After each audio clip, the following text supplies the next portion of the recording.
The Nevada desert stretched endlessly beyond the perimeter fence of Edwards Air Force Base, its heat creating shimmering mirages that danced between the runway and the horizon. In the shadows of Hangar 7 were the world's most advanced stealth technology lived and breathed.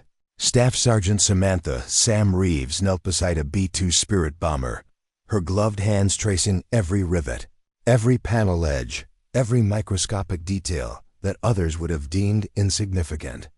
What her colleagues dismissed as obsessive perfectionism would soon become the thin line between mission success and catastrophic failure, discovery that would transform ridicule into respect and prove that sometimes the most important victories are won not in the sky, but in the painstaking precision of the ground crew who prepare the aircraft for flight.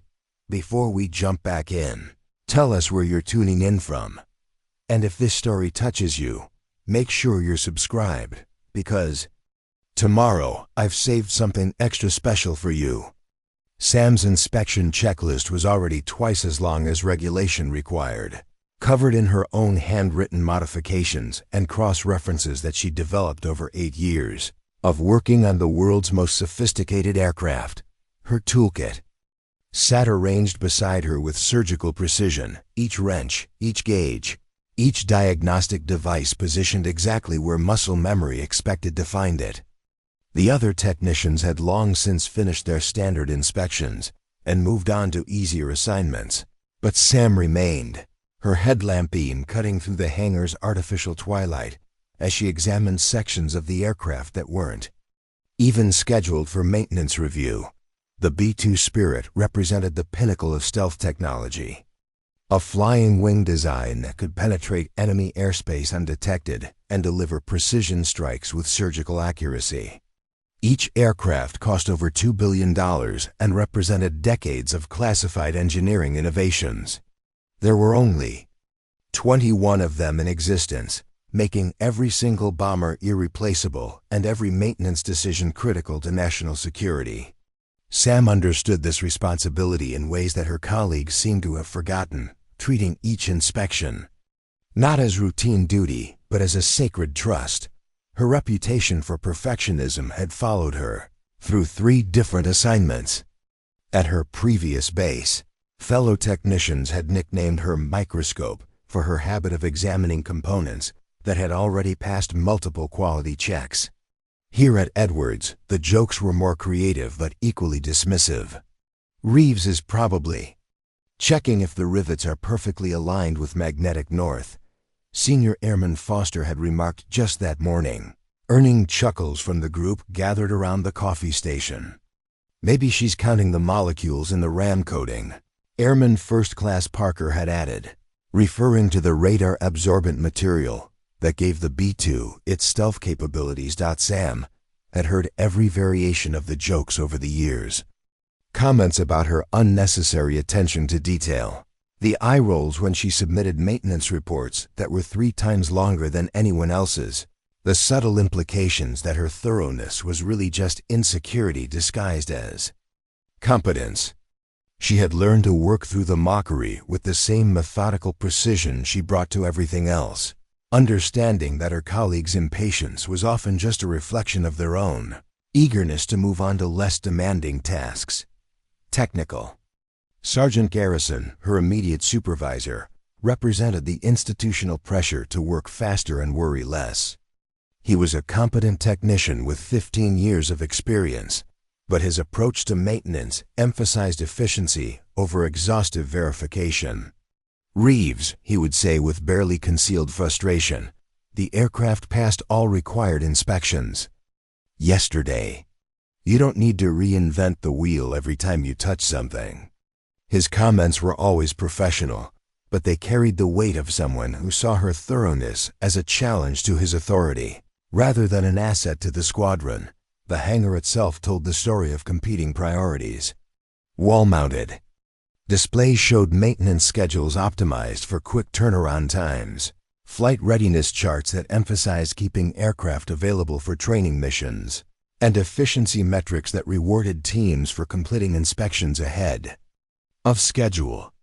Sam's work style ran counter to every one of these institutional incentives, making her appear out of step with modern Air Force maintenance philosophy, even when her methods consistently produced superior results. Her personal maintenance log contained details that no official database would ever capture. She tracked environmental conditions during each inspection, noting temperature fluctuations, humidity levels, and even barometric pressure changes that might affect sensitive components. She photographed wear patterns that were still within acceptable tolerances but showed subtle progression over time. She recorded vibration readings from engine tests that fell well within normal parameters but displayed minute variations that could indicate developing issues months before they became problems. The other technicians worked from standardized checklists that covered essential systems and safety-critical components. Sam's checklist included those same items plus dozens of additional verification steps she had developed through years of experience with stealth aircraft. She checked panel alignments that others assumed were permanent, tested electrical connections that hadn't shown problems in years, and verified calibrations on systems that were supposed to be maintenance-free. Her approach took 3 times longer than standard procedures, but it also caught problems that others would have missed until they became mission-threatening failures.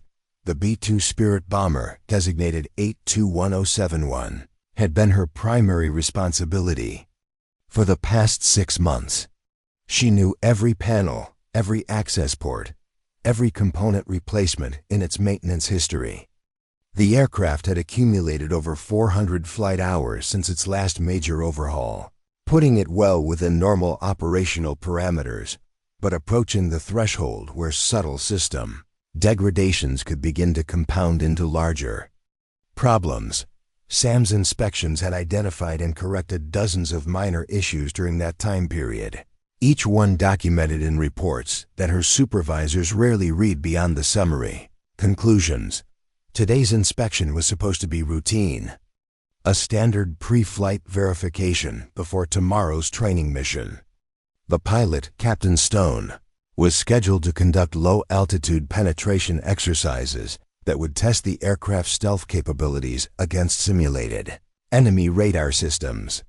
The mission profile was demanding but well within the B-2's operational envelope, the kind of training flight that happened dozens of times each year without incident. Sam approached the inspection with the same methodical thoroughness she brought to every task, unaware that her reputation for perfectionism was about to be tested in ways that would challenge everything her colleagues believed about the value of meticulous preparation. As she continued her examination of the aircraft's underside, checking panel alignments and access port seals that others would have passed without a second glance, Sam remained focused on the work itself rather than the whispered comments echoing from other parts of the hangar. She had learned long ago that the aircraft would tell her what it needed if she listened carefully enough, and today, something in the precise way the panels fit together was suggesting that closer attention might be warranted. The difference was subtle, almost imperceptible, but her trained eye had caught something that standard inspections might have missed entirely. The maintenance bay buzzed with the familiar sounds of organized chaos that marked the end of another shift at Edwards Air Force Base. Pneumatic tools hissed as technicians secured access panels. Diagnostic equipment hummed through final system checks, and the metallic clang of closing toolboxes echoed off the hangar walls. Most of the day crew had already completed their assignments and were preparing to hand over their aircraft to the night shift. But in the far corner of Hangar 7, Sam Reeves continued her meticulous examination of B-2 bomber 821071, oblivious to the growing attention her extended inspection was attracting from her colleagues. Senior Airman Foster leaned against a nearby workbench, watching Sam's methodical progress with a mixture of amusement and exasperation. He had finished his own pre-flight inspection 2 hours earlier, signing off on his assigned aircraft after completing the standard checklist in what he considered reasonable time. Foster prided himself on efficiency, viewing maintenance work as a series of required tasks to be completed thoroughly but expeditiously. Sam's approach struck him as theatrical, an unnecessary display of technical perfectionism that served more to showcase her supposed expertise than to genuinely improve. Aircraft readiness. "Look at her go," Foster said to Airman First Class Parker, who was cleaning his tools nearby. "I bet she's measuring the gap between those panels with a micrometer." Again. His voice carried just enough volume to ensure that others in the vicinity could hear the comment, though not quite loud enough to be considered openly disrespectful.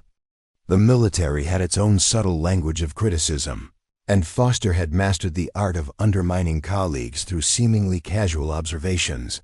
Parker glanced over at Sam's work area and shook his head with practiced disdain.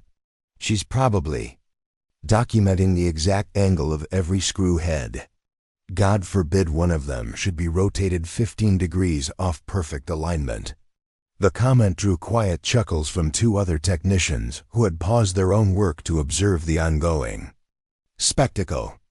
Sam's reputation for excessive thoroughness had become a source of entertainment for crew members who measured their own competence by their ability to complete tasks quickly and move on to other duties. The jokes had evolved over the months since Sam's arrival at Edwards, growing more elaborate and personal as her colleagues became more comfortable expressing their frustration with her work style. What had started as mild teasing about her attention to detail had gradually transformed into pointed commentary about her supposed inability to distinguish between necessary and unnecessary maintenance activities. The humor was never cruel enough to constitute harassment, but it carried an undercurrent of professional dismissal that questioned her judgment and experience. Staff Sergeant Williams, a 10-year veteran with extensive experience on multiple aircraft types, joined the growing group of observers. His perspective carried more weight than the junior enlisted personnel, and his opinions often influenced how others viewed their colleagues' performance. "You know what her problem is?" he said, adjusting his cap as he studied Sam's work area. "She doesn't trust the system. We've got procedures that have been tested and refined over decades, but she acts like she's the first person to ever look at a stealth bomber." The comment struck at something deeper than mere work-style differences. Military maintenance operated on a foundation of standardized procedures, approved methods, and collective expertise accumulated over generations of aircraft operations. Sam's approach seemed to challenge that institutional knowledge, suggesting that individual judgment could somehow improve upon systems that had been validated through millions of flight hours and countless successful missions. Her colleagues interpreted her thoroughness not as dedication, but as implicit criticism of their own competence and the adequacy of established protocols. Technical Sergeant Garrison emerged from his office, drawn by the cluster of personnel gathered around Sam's work area. As the maintenance supervisor, he was responsible for ensuring that all aircraft met readiness standards while also maintaining efficient use of personnel and resources. Sam's extended inspections represented a constant challenge to his ability to balance thoroughness with operational demands. Squadron leadership measured his performance partly on aircraft availability rates, and every hour spent on unnecessary inspections was an hour that could have been allocated to other critical maintenance tasks. "What's the status on 821071? Garrison asked, though he already knew the answer. Sam's aircraft were always the last to be signed off, always required additional documentation, and always involved explanations about minor observations that fell well within acceptable parameters.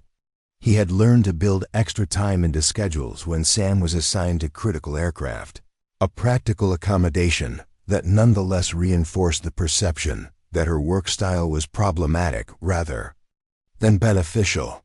Foster seized the opportunity to voice what many of the technicians were thinking. "Sergeant Reeves has been working on that same inspection for 4 hours, Sarge. The aircraft passed all required checks this morning, but she's still finding things to measure and document." His tone was carefully neutral, avoiding direct criticism, while making clear his opinion about the necessity of Sam's extended efforts. Garrison studied the situation with the practiced eye of someone who had supervised maintenance operations for over a decade. He understood the tension between thoroughness and efficiency, had seen talented technicians whose careers stalled because they couldn't adapt to operational tempo, and had also witnessed preventable failures that occurred when shortcuts replaced proper procedures. Sam represented an extreme on one end of the spectrum, but Garrison wasn't entirely convinced that extreme was wrong. "Has she found anything that would affect flight safety?"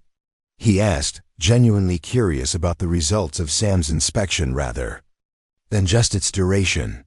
The question caught Foster slightly off guard, as he had been focused more on the time investment than on the actual outcomes of Sam's work. The truth was that Sam's inspections consistently identified minor issues that others missed, problems that fell within acceptable tolerances, but nonetheless represented opportunities for preventive maintenance. Parker stepped forward with information he had gathered from previous interactions with Sam. "She always finds something, Sarge. Last week it was a calibration drift in one of the navigation sensors. The week before that, she detected wear patterns in some electrical connections. Nothing that would ground an aircraft, but she documents everything like it's a major discrepancy."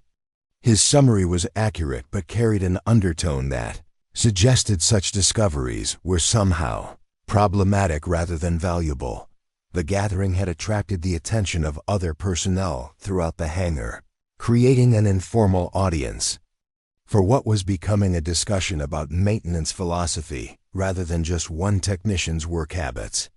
Younger airmen watched the exchange with interest, understanding that the conversation reflected broader questions about how to balance competing demands in their own professional development.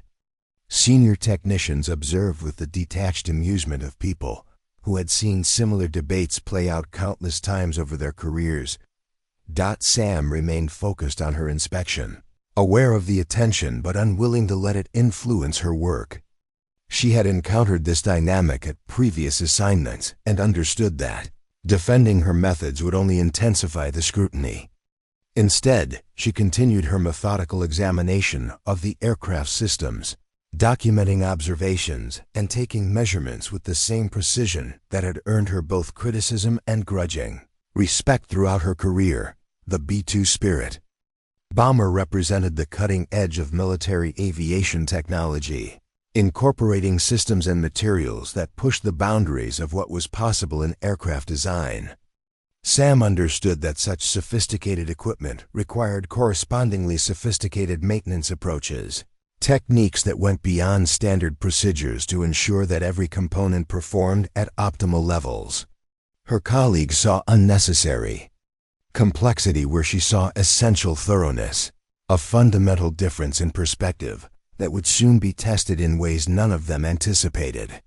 The afternoon sun slanted through the hangar's high windows, casting long shadows across the polished concrete floor as Sam Reeves positioned herself beneath the B-2's distinctive wing configuration.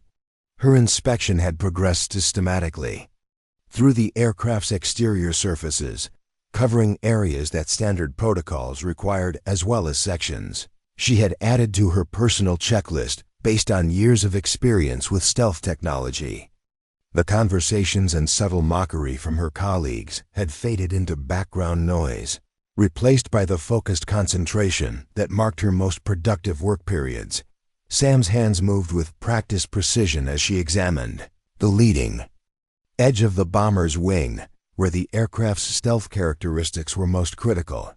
The radar-absorbent material that coated these surfaces was engineered to tolerances measured in fractions of millimeters, with any deviation from specifications potentially compromising the aircraft's ability to evade enemy detection systems. Standard inspections verified that the coating remained intact and properly adhered, but Sam's examination went deeper, checking for subtle changes in surface texture, microscopic wear patterns, and environmental degradation that might not be immediately apparent. Her handheld inspection light revealed what appeared to be a minor irregularity in the wing's leading edge panel. A slight misalignment that placed one section approximately 2 millimeters out of position relative to its neighbors. The difference was barely visible to the naked eye and well within the tolerance ranges specified in the technical manuals. But something about the pattern made Sam pause for a closer examination. She had seen thousands of panel configurations during her career, and this one carried a subtle wrongness that triggered her professional instincts.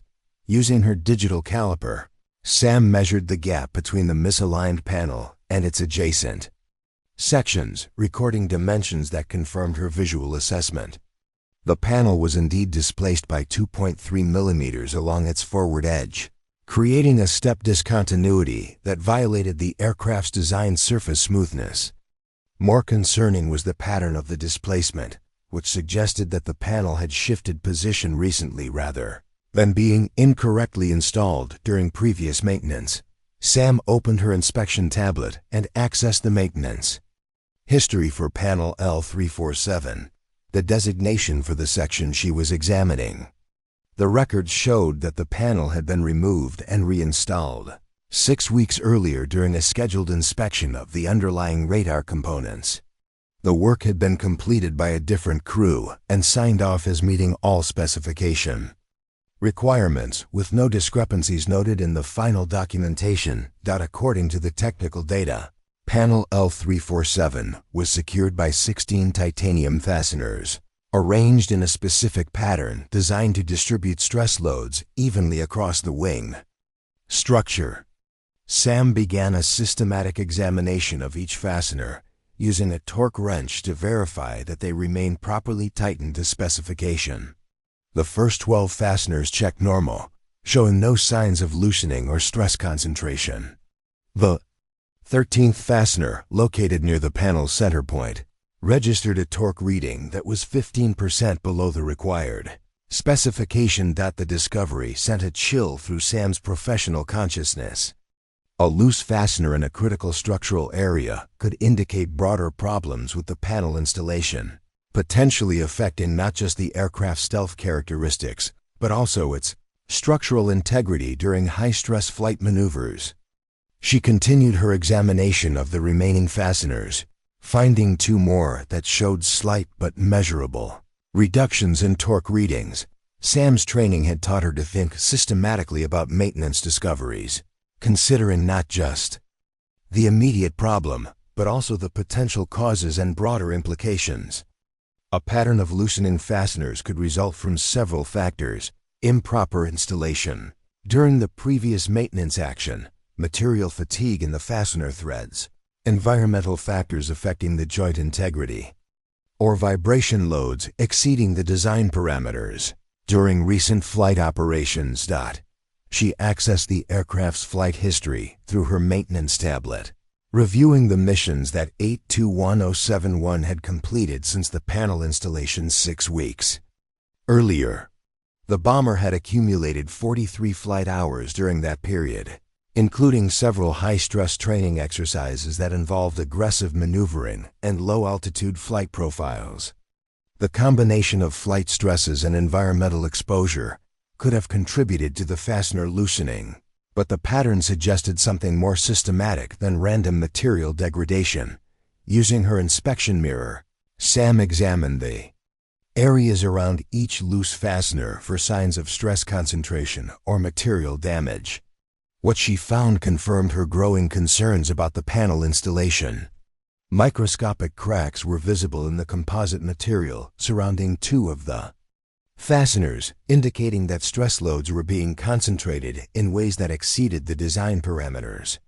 The cracks were hairline thin and would have been invisible during a standard visual inspection, but they represented the early stages of structural failure that could progress rapidly under continued flight stresses. The technical implications were serious enough to warrant immediate attention, but Sam understood that her discovery would likely be met with skepticism from supervisors, who had already expressed frustration with her thorough inspection methods.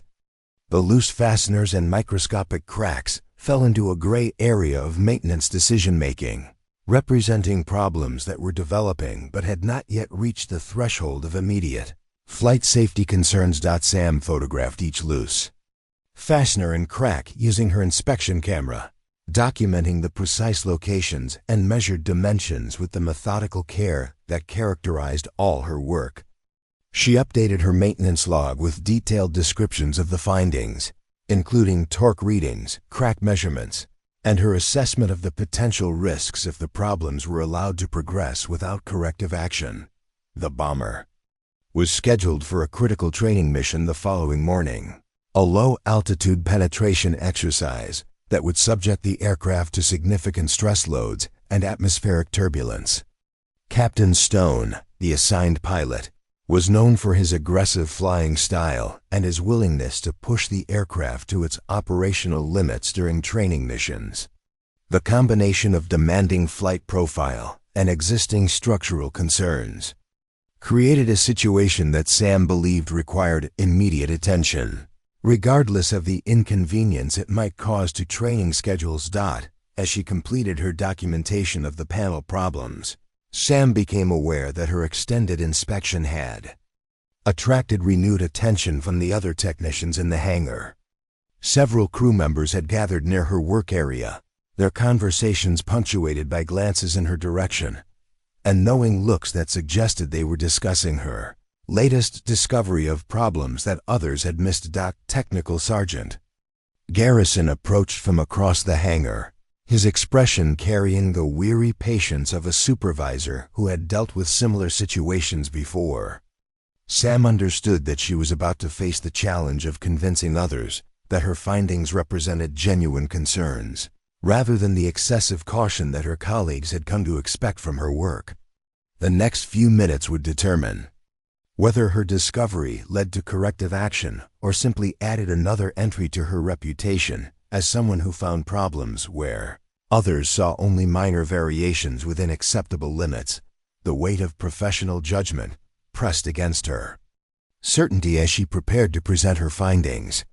Sam had learned that being right about technical issues was often less important than being able to communicate those concerns in ways that others could understand and accept. Her discovery of the loose fasteners and developing cracks represented exactly the kind of problem that her perfectionist approach was designed to catch. But translating that discovery into appropriate action would require all her skills of professional persuasion and technical explanation. Technical Sergeant Garrison's approach carried the measured pace of someone who had spent the better part of his afternoon fielding questions about Sam's extended inspection timeline.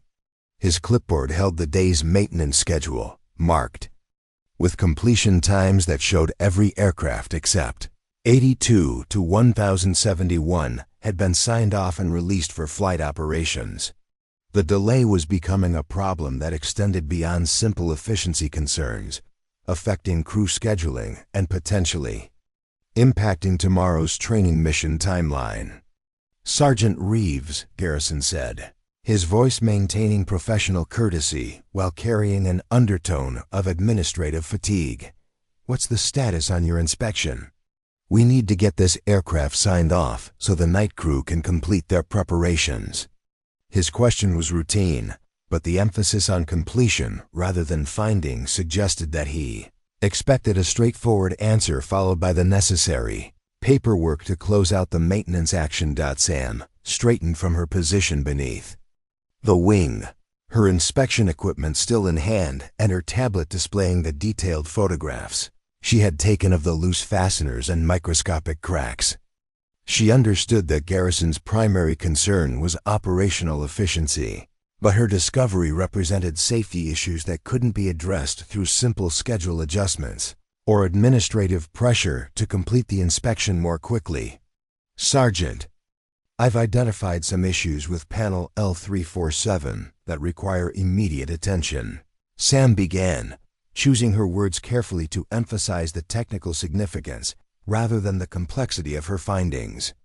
3 fasteners are showing torque readings below specification, and I've documented stress cracks in the composite material that indicate potential structural problems. Garrison's expression shifted from routine impatience to something closer, to resignation. He had been through similar conversations with Sam before, discussions that typically involved minor, technical variations that fell within acceptable parameters, but required extensive explanation and documentation. His experience had taught him that Sam's discoveries were usually accurate, but rarely represented immediate threats to flight safety, making them difficult to prioritize against competing operational demands. "Show me what you've got, Garrison," said, moving closer to examine Sam's findings, while mentally calculating the time and resources that would be required to address whatever problems she had identified. His approach was professional, but carried the subtle skepticism of someone who had learned to expect complexity where others might find routine maintenance issues. Sam activated her tablet display and began walking Garrison through her documentation, starting with the photographs that showed the panel misalignment and progressing to the torque measurements that confirmed the loose fasteners. Her presentation was methodical and technical, emphasizing measured data rather than subjective assessments, but she could see that Garrison's attention was focused more on the implications for tomorrow's mission schedule than on the technical details of her findings. "The torque readings are 15% below specification on fastener number 13, with similar reductions on fasteners 6 and 11, Sam explained, indicating the specific locations on her photographs. "The pattern suggests systematic loosening rather than random material degradation, which could indicate problems with the original installation or unexpected stress loads during recent flight operations." Garrison studied the photographs with the practiced eye of someone who had supervised maintenance operations on multiple aircraft types. The fastener problems were clearly documented and represented legitimate technical concerns, but they also fell into the category of developing issues rather than immediate flight safety threats. His responsibility as maintenance supervisor required him to balance technical perfectionism against operational reality, making decisions that kept aircraft flying while maintaining appropriate safety margins. "What about the stress cracks?" Garrison asked, accessing the detailed images that Sam had captured using her high-resolution inspection camera. The cracks were visible but required magnification to be clearly distinguished from normal material texture variations. His training had taught him to take structural problems seriously, but the microscopic nature of Sam's findings made it difficult to assess their immediate significance. Sam enlarged the crack images on her tablet screen, using measurement overlays to demonstrate the precise dimensions and locations of each defect. The largest crack measures 2.7 millimeters in length and appears to be propagating along the stress concentration area around fastener number 13. The other cracks are smaller but show similar orientation patterns that suggest they're related to the same underlying problem. The technical explanation was accurate and well documented, but Garrison found himself weighing Sam's findings against broader operational considerations. The bomber was scheduled for a high-priority training mission that had been planned for weeks, involving coordination with multiple other aircraft and ground units. Canceling or delaying the mission would require extensive rescheduling and could affect training objectives that extended far beyond the maintenance concerns. Sam had identified that Senior Airman Foster and Airman First Class Parker had drifted closer during the technical discussion, their presence adding an unofficial audience to what was becoming a debate about maintenance philosophy rather than just technical findings. Foster's experience with similar situations had taught him that Sam's discoveries typically led to extended discussions that rarely resulted in immediate corrective action, making them frustrating obstacles to completing routine maintenance tasks. "Sarge," Foster interjected, his tone carefully respectful, but carrying implicit criticism of Sam's approach. "I completed the standard inspection on that same panel this morning. All the fasteners checked normal, according to the technical order requirements, and I didn't see any signs of structural problems. The aircraft has been flying regularly without any issues reported by the flight crews."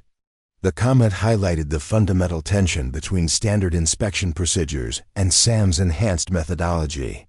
Foster's inspection had followed established protocols and found no problems that exceeded acceptable tolerances, while Sam's more detailed examination had revealed developing issues that fell into gray areas of technical interpretation.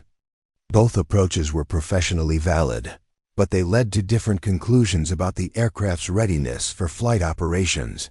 Garrison found himself in the familiar position of mediating between competing assessments of the same technical data. His responsibility required him to make decisions based on established procedures and regulatory requirements, but Sam's track record of identifying problems that others missed complicated any simple dismissal of her concerns. The challenge was determining whether her findings represented genuine safety issues or simply the inevitable result of applying perfectionist standards to equipment that was designed to operate within broader tolerance ranges. The technical order specifies torque ranges, not absolute values, Garrison said, referring to the official maintenance procedures that governed their work. If the fasteners are within the acceptable range, even at the lower end, they meet specification requirements. The same applies to the stress cracks. If they're below the threshold for immediate action, we document them and monitor for progression during future inspections. Sam understood the logic behind Garrison's position, but her professional instincts told her that the combination of loose fasteners and developing cracks represented a pattern that deserved more immediate attention. The technical orders provided minimum acceptable standards, but her experience had taught her that optimal aircraft performance required maintaining systems well above those minimum thresholds, particularly for sophisticated equipment operating in demanding environments. "Sergeant, I understand the regulatory requirements," Sam replied, her voice maintaining professional respect while conveying conviction about her technical assessment. "But these findings suggest that the panel installation may have fundamental problems that could worsen rapidly under flight stress. The training mission tomorrow involves aggressive maneuvering that could accelerate the crack propagation and lead to more serious structural problems." The conversation had reached the point where technical data intersected with operational judgment, requiring decisions that balanced measured risk against mission requirements. Garrison's experience told him that Sam's concerns were probably valid from a purely technical perspective, but his responsibility extended beyond individual aircraft to squadron-wide operations and resource allocation. The challenge was making decisions that satisfied both technical excellence and operational necessity in an environment where perfect solutions rarely existed. The maintenance bay had grown quieter as the day shift completed their tasks and prepared for turnover to the evening crew. Most technicians had secured their equipment and moved on to other duties, but Sam remained at her workstation beneath Bomber 821071, surrounded by the specialized tools and diagnostic equipment that had become extensions of her professional expertise. Garrison's decision to accept the aircraft for flight operations, despite her documented concerns, weighed heavily on her mind, creating a conflict between obedience to supervisory authority and her conviction that serious problems remained unaddressed. Official maintenance log now contained Sam's findings, documented with the precise technical language required by military procedures. Panel L347 showed minor fastener torque variations within acceptable limits, and microscopic surface irregularities requiring continued monitoring. The sanitized language captured the basic facts while minimizing the urgency that Sam felt about the developing structural problems. Her detailed photographs and measurements were filed as supporting documentation, preserved for future reference but unlikely to influence immediate operational decisions. Sam understood the institutional forces that had led to Garrison's decision. The training mission scheduled for tomorrow represented weeks of coordination between multiple units, involving not just the B-2 bomber, but also supporting aircraft, ground controllers, and simulated enemy systems. Canceling or delaying the mission would cascade through numerous other training activities, affecting readiness assessments and potentially compromising the professional development of multiple aircrew members. The pressure to maintain operational tempo was constant and legitimate, making technical concerns feel like obstacles rather than contributions to mission success.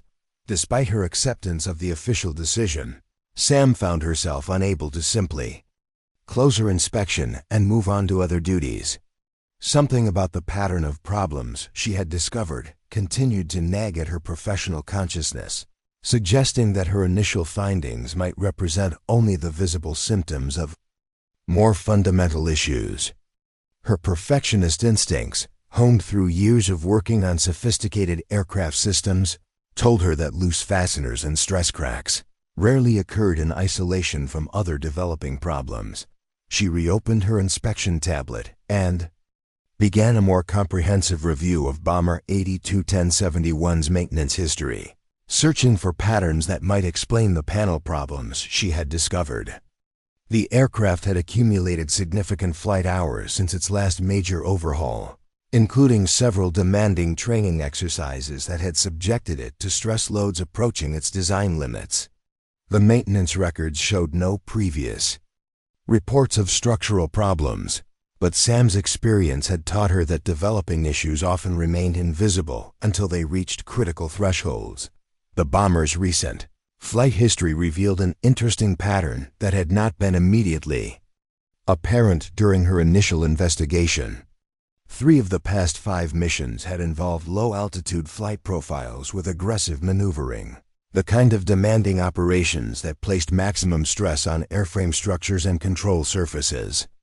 The timing correlated with the period following the panel installation 6 weeks earlier, suggesting that the combination of new installation and high-stress operations might have contributed to the fastener loosening and crack development. Sam accessed the detailed flight data recorded by the aircraft's onboard systems, information that was normally reviewed only when specific problems were reported or during major maintenance intervals. The data streams included stress measurements, vibration readings, and environmental conditions that provided a comprehensive picture of how the aircraft had responded to recent operational demands. What she found confirmed her growing suspicions about the relationship between flight operations and the structural problems she had identified during the most recent low-altitude training mission, conducted just 4 days earlier. The stress sensors near panel L347 had recorded load peaks that approached 90% of the design limits. The readings were well within acceptable parameters and had triggered no automatic warnings, but they represented significantly higher stress levels than the aircraft typically experienced during routine training flights. The correlation between high stress loads and the subsequent discovery of loose fasteners was too obvious to ignore. More concerning was the pattern of vibration data recorded during the same mission. The sensors showed irregular oscillations in the wing structure that indicated possible resonance effects, conditions where aerodynamic forces could amplify small structural movements into larger dynamic loads. The vibration patterns were subtle and had not exceeded alert thresholds, but they suggested that the aircraft was responding to flight stresses in ways that might accelerate the development of structural problems. Sam printed the relevant data pages and added them to her growing file of documentation about Bomber 821071's condition. Her informal investigation had expanded well beyond the scope of a routine inspection, driven by professional curiosity and genuine concern about the aircraft's structural integrity. She understood that her continued examination might be seen as insubordination or unnecessary second-guessing of supervisory decisions, but her conscience would not allow her to simply ignore evidence that suggested developing safety problems. The hangar had grown even quieter as the evening shift settled into their routines, most of which involved less intensive maintenance activities than the comprehensive inspections conducted during day operations. Sam's continued presence at her workstation had not gone unnoticed by the night crew. But military protocol generally respected the professional judgment of experienced technicians, who chose to extend their duty periods for technical reasons. Staff Sergeant Martinez, the night shift supervisor, approached Sam's work area with the casual curiosity of someone checking on unusual activity. His experience with aircraft maintenance had taught him to pay attention when skilled technicians devoted extra time to specific aircraft, as such attention often indicated problems that deserved broader consideration regardless of official maintenance. Schedules. Working late tonight, Reeves? Martinez asked, his tone carrying professional interest rather than criticism. The day shift log shows your aircraft was signed off for flight operations. Is there something specific you're following up on? His question was routine supervisory inquiry, but it also represented an opportunity for Sam to share her concerns with someone who had not been involved in the afternoon's discussions about operational priorities and mission schedules. Sam looked up from her tablet, recognizing an opportunity to present her findings to a fresh perspective, unburdened by the administrative pressures that had influenced Garrison's decision. I've been reviewing the maintenance history and flight data for this aircraft, she said, gesturing toward the bomber that dominated the center of the hangar bay. I found some structural issues during today's inspection that I think deserve more attention than they received. Martinez studied Sam's expression with the practiced assessment of someone who had learned to distinguish between routine technical concerns and genuine safety issues. His experience had taught him that skilled technicians rarely extended their duty periods without good reason, making Sam's continued presence a potential indicator of problems that warranted investigation regardless of official maintenance status. Show me what you've got, Martinez said, positioning himself to review Sam's documentation with the fresh eyes that sometimes revealed patterns invisible to those too close to the initial decision-making process. His willingness to listen represented exactly the kind of professional support that Sam had hoped to find, an opportunity to present her technical concerns without the operational pressures that had complicated her earlier discussions with Garrison. Next few minutes would determine whether Sam's persistence led to renewed attention for the structural problems she had identified, or simply added another layer of documentation to issues that had already been officially resolved. Her conviction about the seriousness of the bomber's condition remained unshaken, but her ability to translate that conviction into appropriate corrective action depended on finding colleagues who shared her commitment to technical excellence. Over administrative convenience, preparing and narrating this story took us a lot of time. So if you are enjoying it, subscribe to our channel. It means a lot to us. Now back to the story. Staff Sergeant Martinez studied Sam's tablet display with the methodical attention of someone who had learned to evaluate technical data without the preconceptions that often influenced maintenance decisions. His fresh perspective on the stress, measurements and vibration patterns revealed correlations that supported Sam's concerns about the bomber's structural integrity. The combination of loose fasteners, developing cracks, and high-stress flight operations painted a picture of accelerating deterioration that demanded more serious consideration than it had received during the day shift's evaluation. These vibration readings are interesting, Martinez said, enlarging the data graphs that showed irregular oscillations during the recent low-altitude mission. I've seen similar patterns on other aircraft that developed resonance problems. The frequencies suggest that something in the wing structure is responding to aerodynamic loads in ways that could amplify stress concentrations. His technical assessment carried the authority of someone with extensive experience interpreting diagnostic data from sophisticated aircraft systems. Sam felt a surge of professional validation as Martinez recognized the significance of patterns that had been dismissed by others as minor variations within acceptable limits. His willingness to examine the technical evidence without immediate concern for operational schedules provided the kind of objective analysis that she had hoped to find earlier in the day. The night shift environment, with its reduced administrative Pressure and focus on technical excellence created space for the kind of thorough evaluation that complex problems often required. The correlation with the panel problems is what concerns me most, Sam explained, using her stylus to highlight specific data points that coincided with the timeframe of the fastener loosening. The stress peaks occurred in exactly the areas where I found the loose fasteners and microscopic cracks.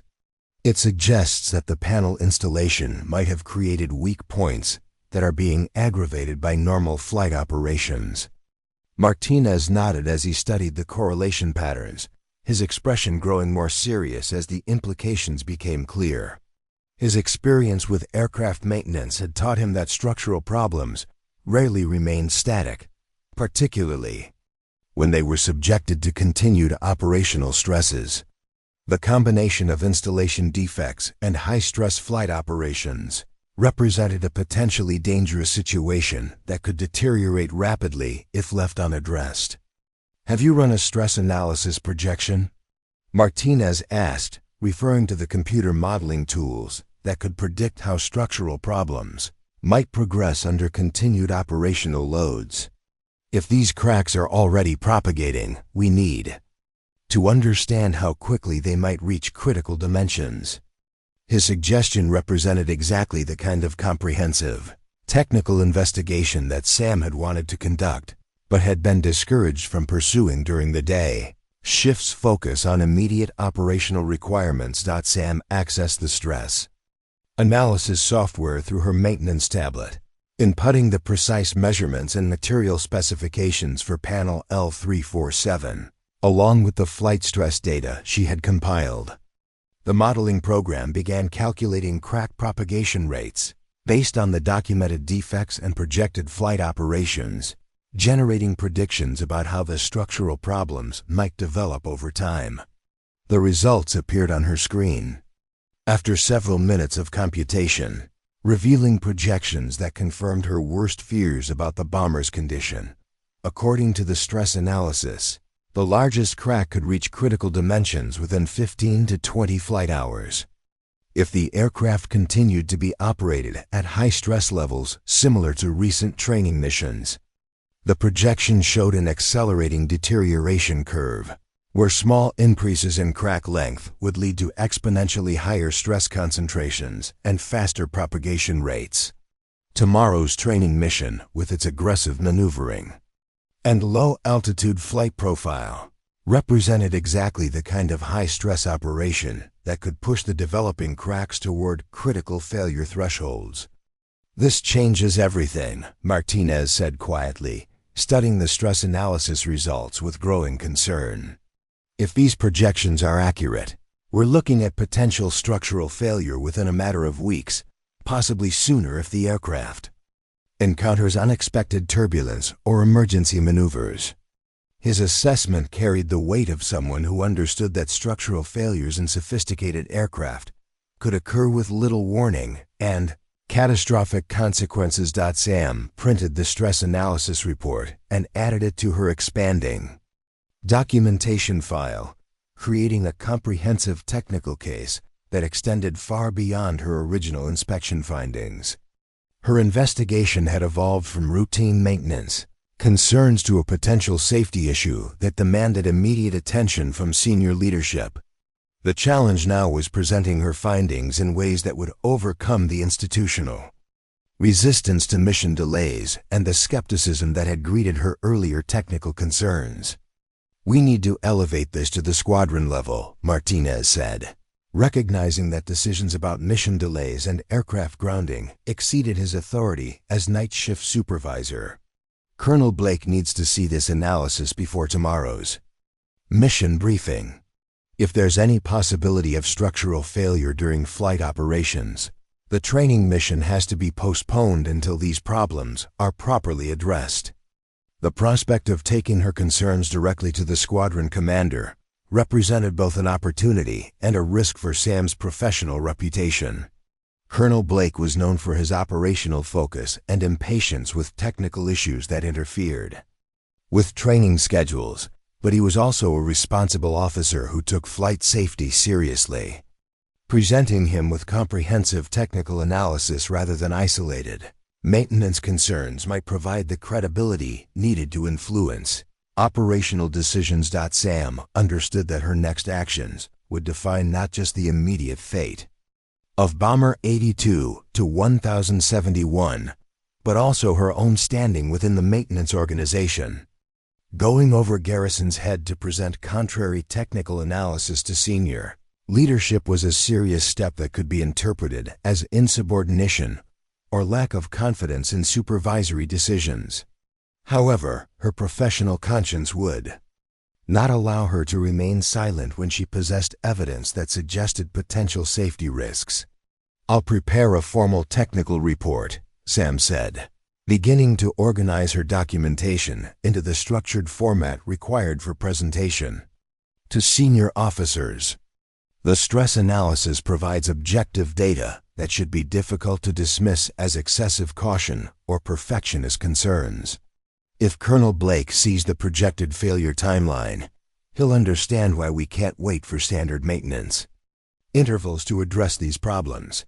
Martinez assisted with the report preparation, adding his own technical assessment and recommendations based on his review of Sam's findings.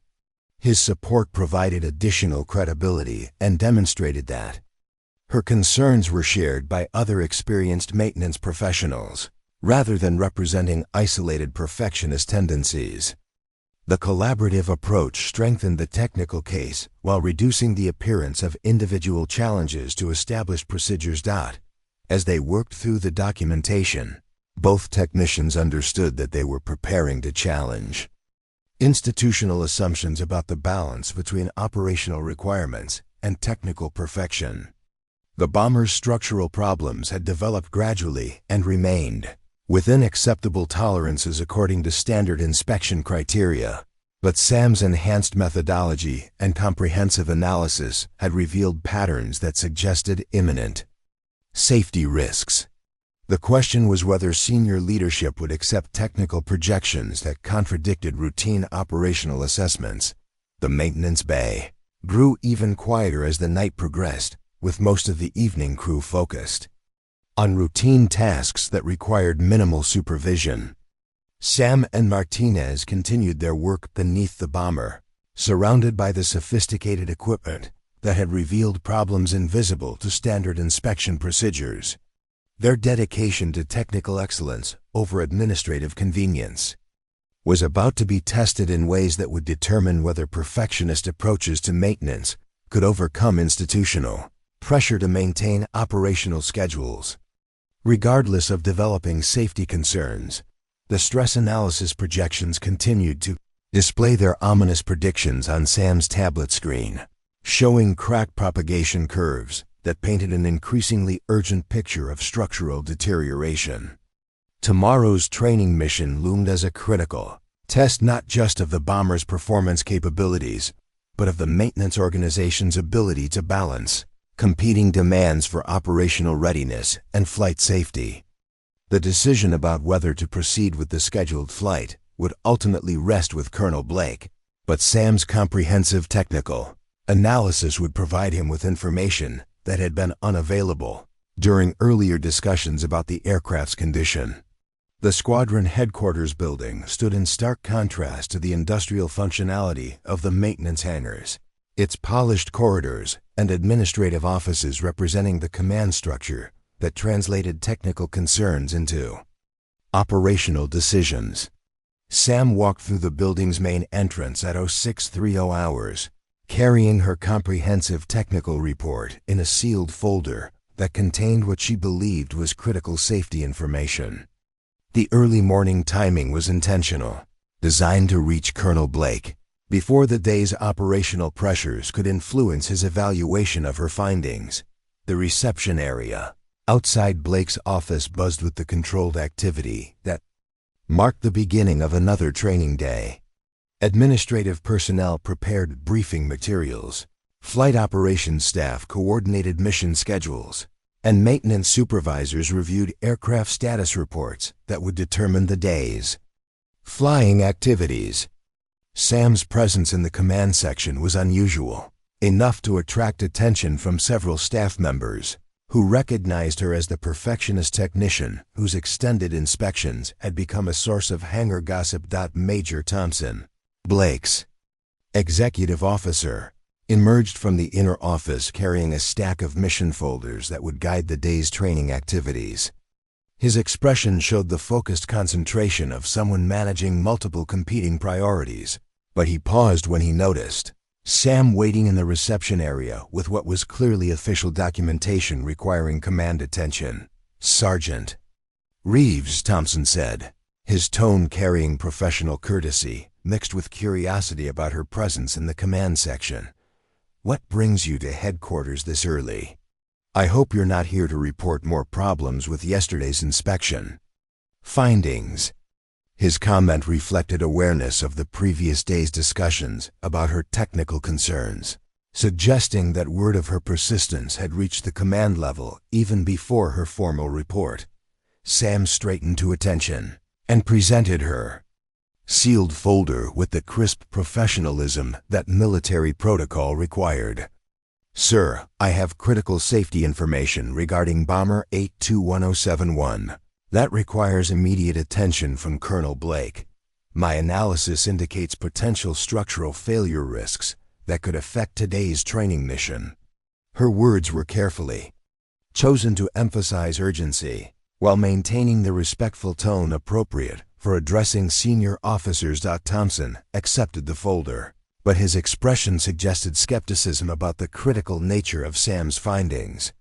His experience with maintenance issues had taught him that technicians often elevated routine problems to urgent status when they felt their concerns weren't receiving adequate attention. The timing of Sam's report, delivered just hours before a major training exercise, seemed to support his suspicion that this was more about perfectionist concerns than genuine safety issues. "Sergeant, I understand you identified some minor fastener problems yesterday that were reviewed and determined to be within acceptable limits," Thompson said, referencing information he had obviously received from garrison or other maintenance supervisors. "Colonel Blake has already been briefed on the aircraft's status and approved it for flight operations. Unless you have new information that fundamentally changes that assessment, I'm not sure another review is warranted."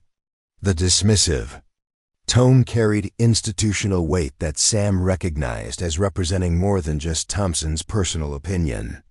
Her reputation for excessive thoroughness had apparently preceded her to the command level, creating preconceptions that would make it difficult to present her technical analysis as objective safety information rather than perfectionist concerns. The challenge was convincing senior leadership that her stress analysis projections represented genuine risks, rather than theoretical problems blown out of proportion. "Sir, my analysis includes stress modeling that projects crack propagation rates based on the documented structural defects," Sam replied, maintaining professional composure while emphasizing the technical sophistication of her investigation. "The projections indicate potential failure within 15 to 20 flight hours if the aircraft continues high-stress operations. Today's mission profile places the aircraft at significant risk." Thompson opened the folder and briefly scanned the technical report, his eyes moving quickly over the stress analysis graphs and engineering calculations that supported Sam's conclusions. The documentation was comprehensive and professionally prepared, but the mathematical complexity made it difficult for someone without specialized structural engineering background to evaluate the validity of her projections. His inclination was to trust the judgment of maintenance supervisors who had already reviewed and dismissed her concerns. Before Thompson could respond, Colonel Blake emerged from his office, drawn by the conversation in his reception area. Blake's presence commanded immediate attention, his bearing reflecting the authority of someone who had spent decades making critical decisions under pressure. His expression showed interest rather than irritation, suggesting that he was genuinely curious about technical issues that might affect his aircraft and personnel. "What's the situation, Major?" Blake asked, his gaze moving between Thompson and Sam as he assessed the nature of their discussion. "I heard something about structural concerns with one of our bombers."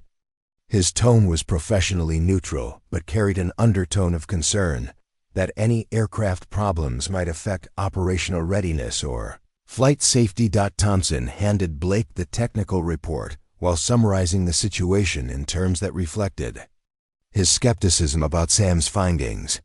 "Sergeant Reeves has prepared an analysis of some minor maintenance issues that were identified and resolved yesterday. She believes the problems require mission delays, but maintenance supervision has already cleared the aircraft for flight operations." Blake accepted the folder and studied Sam directly, his experienced eye evaluating her professional demeanor and the obvious conviction behind her request for command attention. His years of leadership had taught him to distinguish between routine technical concerns and genuine safety issues, often by assessing the credibility and motivation of the personnel presenting the information rather than just the technical details themselves. "Sergeant, give me your assessment in plain language," Blake said, opening the report while keeping his attention focused on Sam's response. "What exactly are you telling me about this aircraft? And why should I delay a training mission that's been planned for weeks?" His question was direct but not hostile, representing a genuine opportunity for Sam to make her case based on professional expertise rather than administrative procedure. Sam recognized the critical nature of the moment and chose her words carefully to emphasize safety concerns over technical complexity. "Sir, Bomber 82 to 1071 has developing structural cracks that my analysis projects could reach critical failure dimensions within days if subjected to high-stress flight operations. Today's low-altitude training mission could accelerate the crack propagation and potentially cause in-flight structural failure." The stark simplicity of her assessment cut through the technical jargon and administrative complications that had obscured the core safety issue. Blake's expression grew more serious as he absorbed the implications of potential in-flight structural failure, a catastrophic scenario that would endanger not just the aircraft, but also the lives of its crew members. His responsibility as squadron commander required him to take such possibilities seriously, regardless of their probability or the operational inconvenience they might cause. "Show me the analysis," Blake said, gesturing toward his office where they could review the technical details without the distractions of the busy reception area. His willingness to examine Sam's findings represented exactly the kind of command attention she had hoped to receive, an opportunity to present her case based on technical merit rather than institutional assumptions about her perfectionist tendencies. As they moved toward Blake's office, Thompson's expression reflected concern about the potential disruption to carefully planned training schedules. The Major understood that any decision to delay or cancel the mission would cascade through multiple other activities, affecting not just the immediate training objectives, but also the broader readiness assessments that influenced squadron performance evaluations.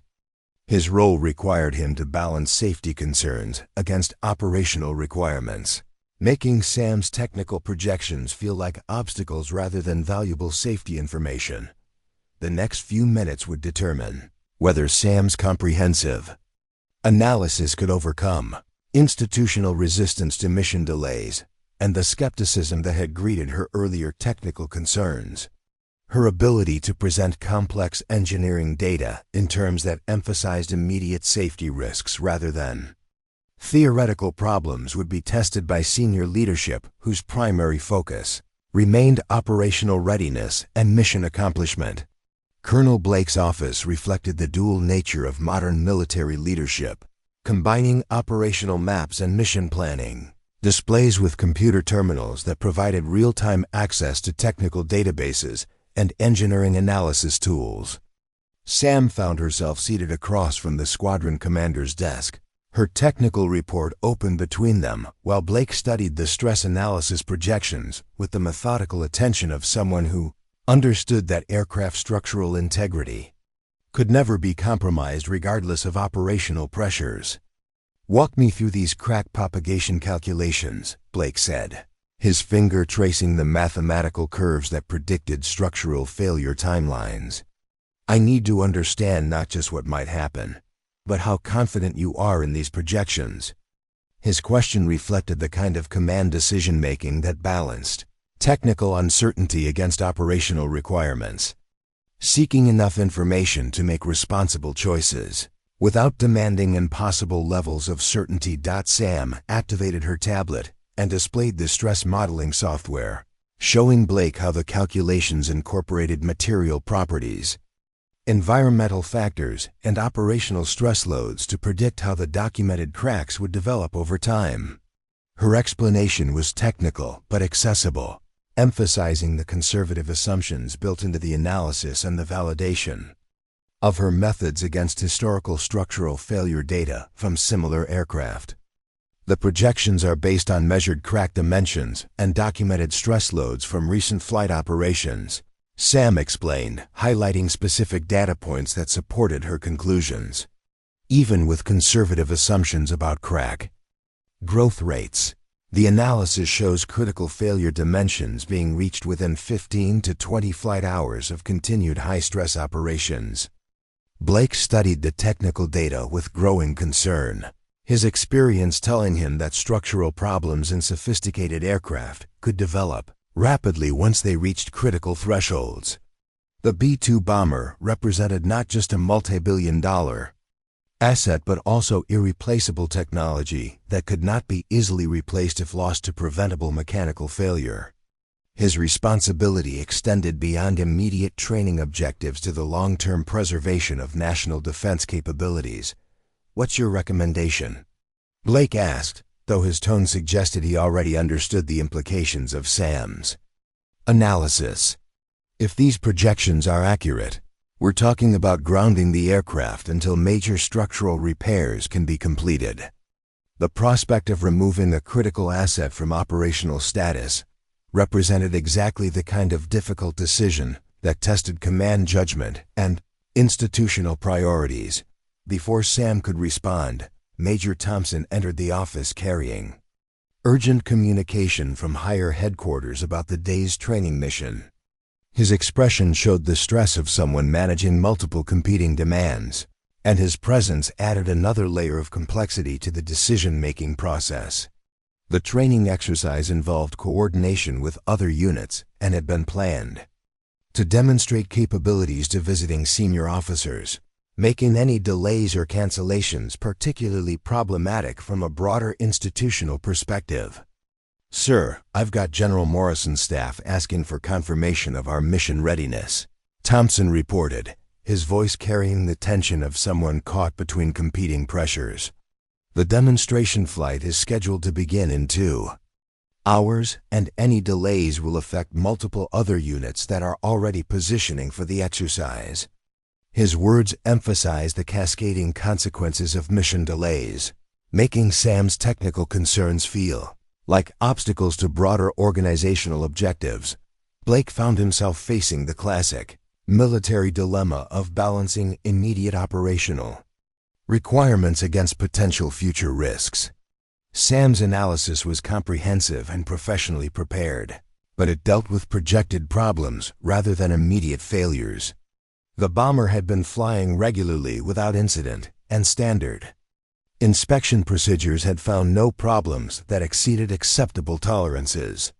Her enhanced methodology had revealed concerns that others had missed, but translating those concerns into operational decisions required judgment calls that went beyond pure technical analysis.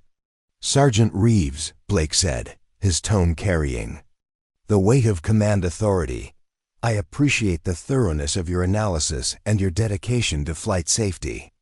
However, I need you to understand the broader operational context. This aircraft has been flying safely for months, and standard inspection procedures have found no immediate threats to flight safety.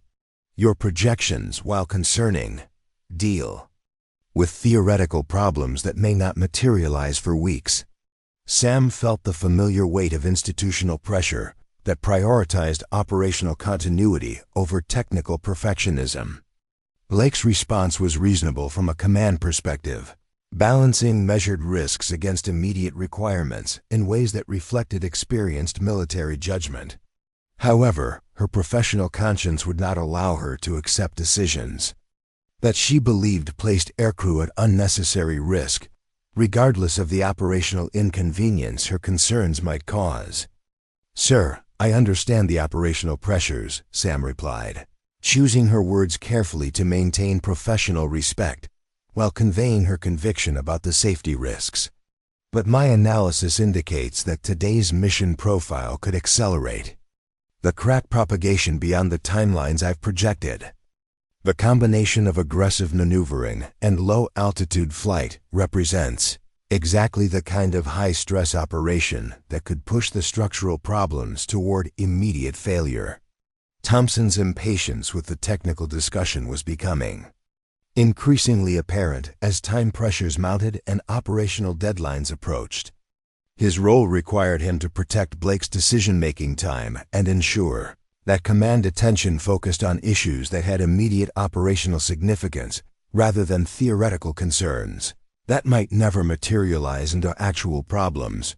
"Colonel, we need to make a decision about mission status," Thompson said, glancing at his watch as the launch timeline continued to compress.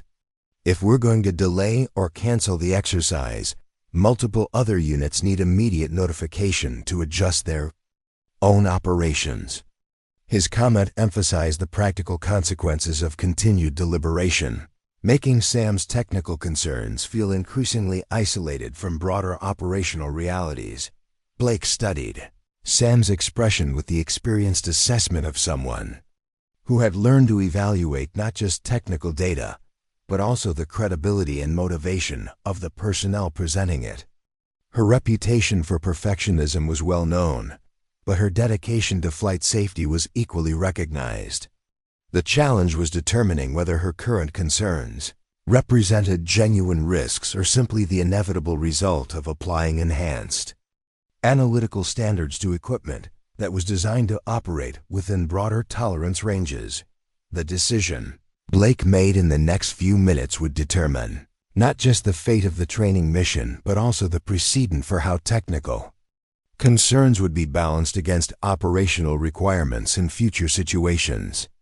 Sam's comprehensive analysis had provided him with information that extended far beyond standard inspection procedures, but utilizing that information required command judgment that balanced multiple competing priorities.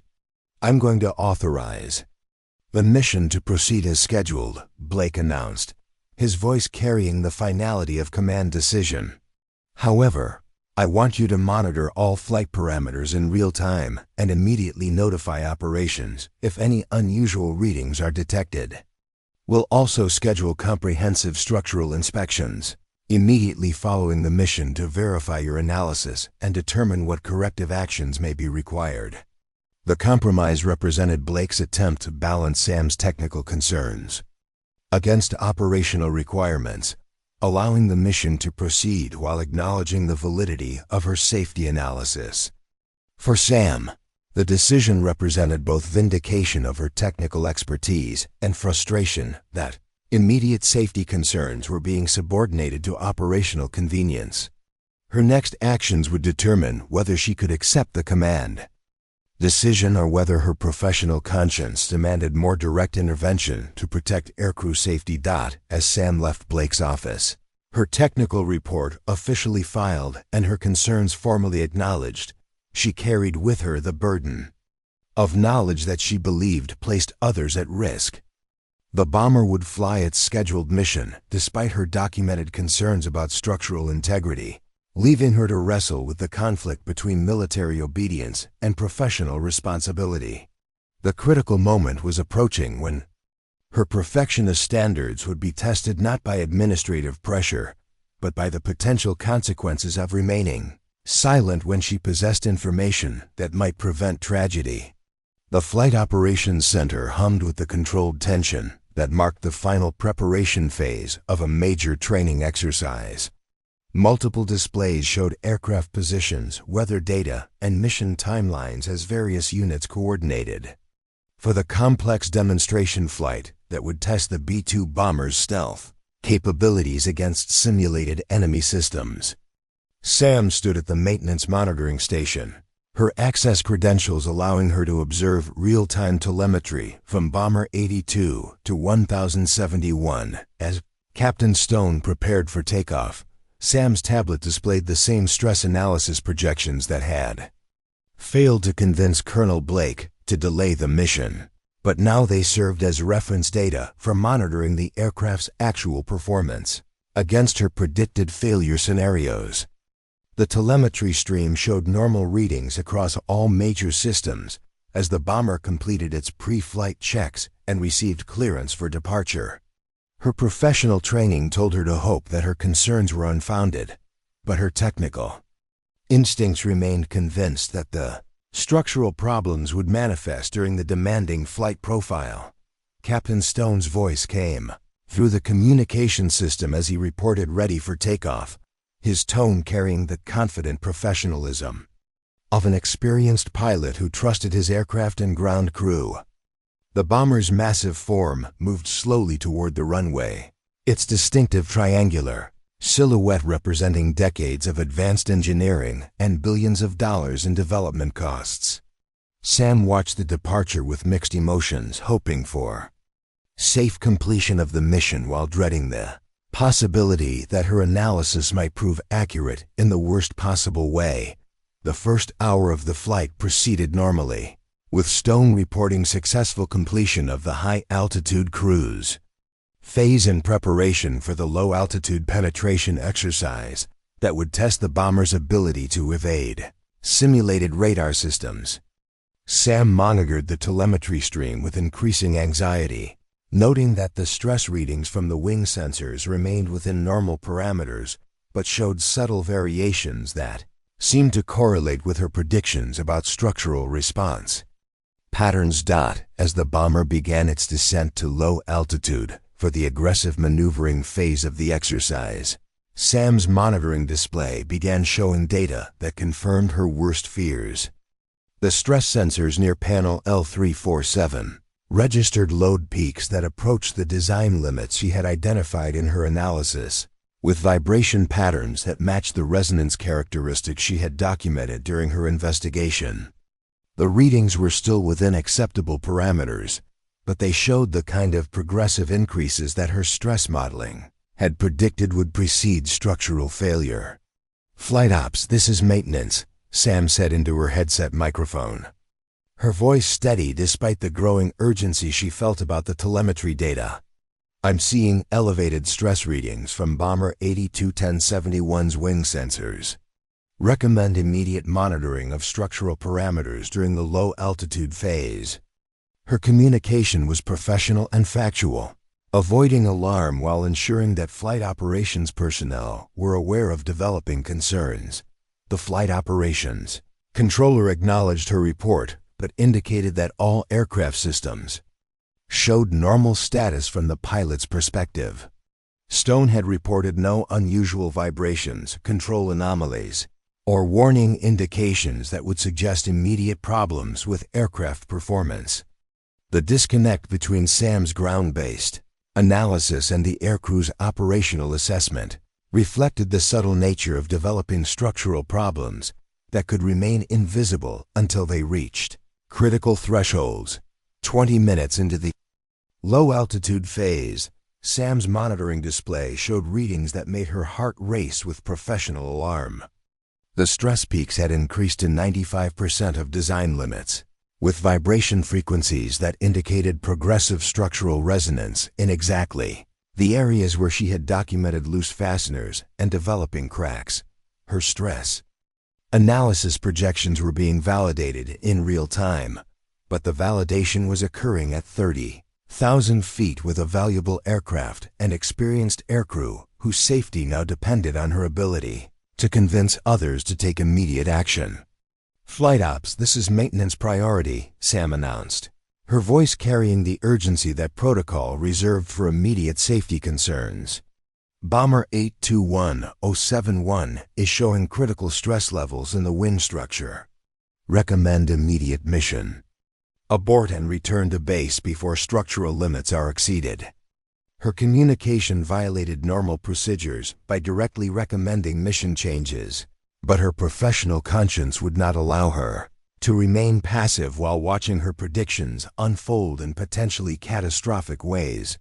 The flight operations center erupted into controlled activity as multiple personnel began verifying Sam's assessment and coordinating with the aircrew for immediate response. Colonel Blake appeared at the monitoring station within minutes, drawn by reports of structural concerns that had escalated beyond theoretical projections to immediate flight safety issues. His expression showed the focused intensity of command, decision-making under pressure, balancing operational requirements against aircrew safety in real time rather than during planning conferences. "Show me what you're seeing," Blake said, studying Sam's monitoring display as she highlighted the stress readings and vibration patterns that indicated imminent structural problems. "How much time do we have before these readings become critical?" His question reflected command thinking that focused on immediate decisions rather than long-term analysis, seeking actionable information that could guide emergency response procedures. Sam overlaid her real-time data onto the stress analysis projections she had prepared earlier, showing Blake how the actual aircraft performance was tracking precisely along the failure curve she had predicted. "Sir, if these trends continue, we could see structural failure within the next 15 to 20 minutes of continued high-stress maneuvering. The aircraft needs to reduce stress loads immediately and return to base before the cracks reach critical propagation rates." Blake's command decision was immediate and decisive, reflecting the kind of leadership that prioritized aircrew safety over operational objectives when faced with genuine emergency situations. "Flight ops, contact Captain Stone immediately." Order: mission abort and direct return to base using minimum stress flight profile. Declare an emergency to clear airspace and prepare emergency response teams for precautionary landing procedures. The communication with Captain Stone revealed the professional trust that existed between aircrew and ground personnel when safety concerns transcended normal operational procedures. Stone acknowledged the mission abort order without question, understanding that such decisions were made only when genuine risks to aircraft or crew safety had been identified. His response reflected the kind of professional competence that made military aviation possible, trusting expert analysis even when it contradicted personal operational experience. As the bomber began its carefully controlled return to base, Sam continued monitoring the structural telemetry with intense focus. The stress readings gradually decreased as Stone reduced the aircraft's maneuvering intensity and climbed to higher altitude where aerodynamic loads were less severe. Her real-time analysis showed that the mission abort had occurred just before the stress levels would have exceeded the critical thresholds that could have led to rapid crack propagation and potential structural failure. The landing 45 minutes later was routine from an operational perspective, but represented complete vindication of Sam's technical analysis and professional persistence.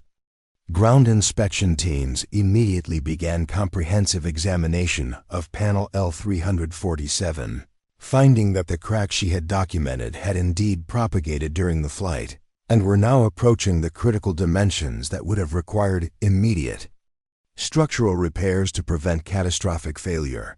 Colonel Blake's post-flight assessment was brief, but carried implications that extended far beyond the immediate incident.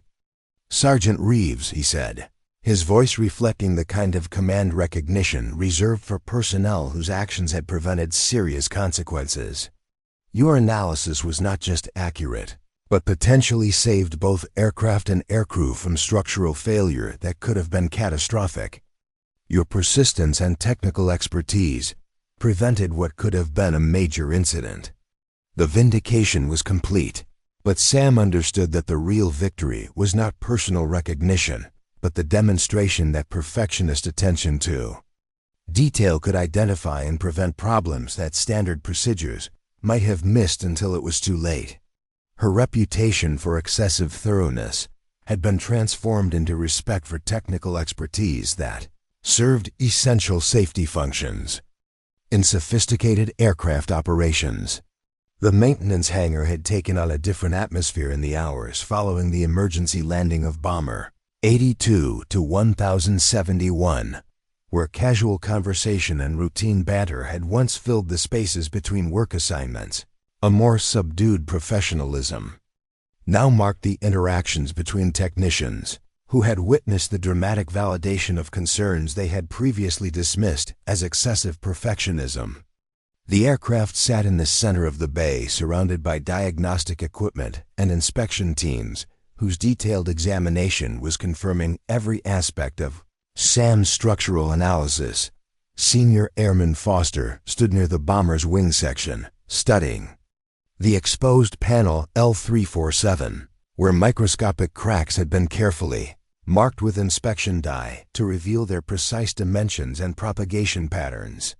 His earlier confidence in standard inspection procedures had been shaken by the discovery that problems he had missed during routine maintenance could have led to catastrophic structural failure during flight operations. The contrast between his cursory examination and Sam's comprehensive analysis represented a professional education that he would not soon forget. "I can't believe I signed off on this panel," Foster said quietly to Airman First Class Parker, who was documenting the crack measurements with the same kind of methodical precision that had previously been the target of their collective mockery. The fasteners were loose enough that Sam's torque wrench caught the problem immediately, but I just checked them visually and assumed they were fine. His admission carried the weight of someone whose professional competence had been called into question by his own oversight. Parker nodded with the sobered understanding of someone who had learned that aircraft maintenance demanded levels of attention that went far beyond minimum regulatory requirements. His participation in the jokes about Sam's perfectionism now felt like dangerous complacency that could have contributed to aircrew deaths if her persistence hadn't identified and documented the developing structural problems. The lesson was personal and immediate, transforming abstract safety concepts into concrete professional responsibilities. Technical Sergeant Garrison approached the inspection area with an expression that mixed professional concern with what might have been personal regret about his earlier dismissal of Sam's findings.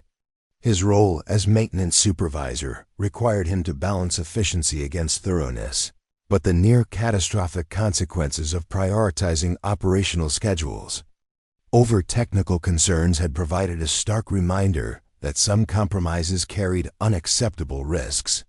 His leadership style would necessarily change to accommodate the kind of enhanced inspection methodology that Sam had demonstrated. "The structural engineering team from headquarters is flying in this afternoon," Garrison announced to the assembled technicians. "They want to review not just this specific incident, but also our entire inspection protocol to understand how we can integrate Sergeant Reeves' analytical approach into standard procedures."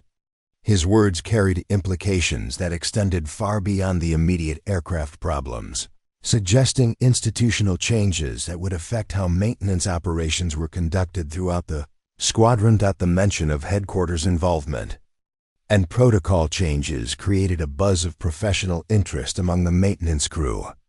Sam's individual methodology was apparently being considered as a model for broader application, transforming her perfectionist techniques from personal eccentricity into potential institutional standard practice. The recognition represented validation not just of her specific findings, but of her entire approach to aircraft maintenance and technical analysis. Staff Sergeant Martinez, who had provided crucial support during Sam's investigation, joined the group discussion with information about the broader implications of the incident.